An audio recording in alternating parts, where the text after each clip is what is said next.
CST une première puisqu'à 30 ans, aucune femme n'avait occupé ce poste.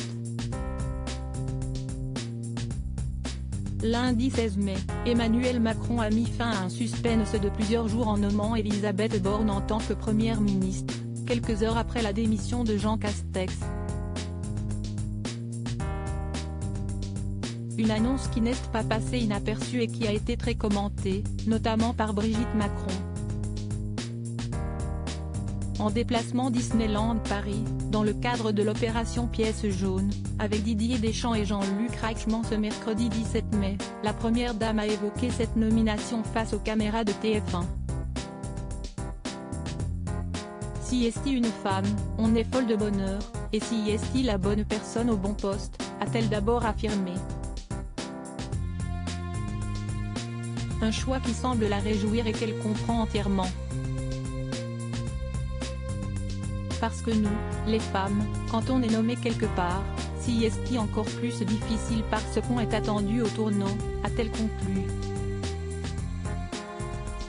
Il semblerait donc qu'Elisabeth Borne puisse compter sur le soutien public mais aussi privé de l'épouse du président de la République.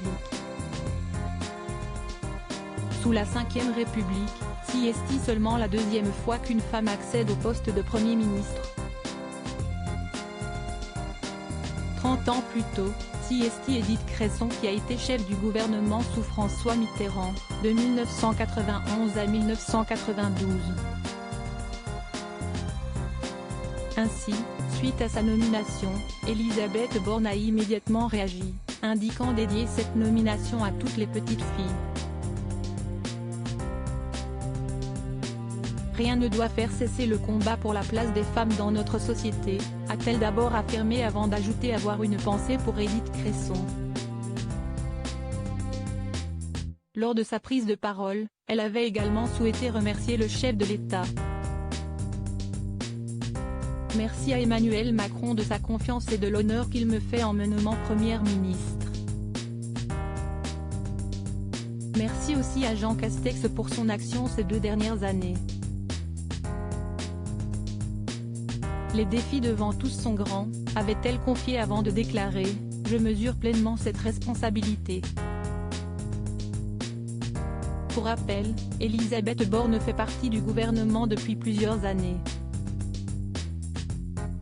Elle a d'abord été ministre chargée des Transports, 2017-2019, puis ministre de la Transition écologique et solidaire, 2019-2020, et ensuite ministre du Travail, de l'Emploi et de l'Insertion, 2020-2022.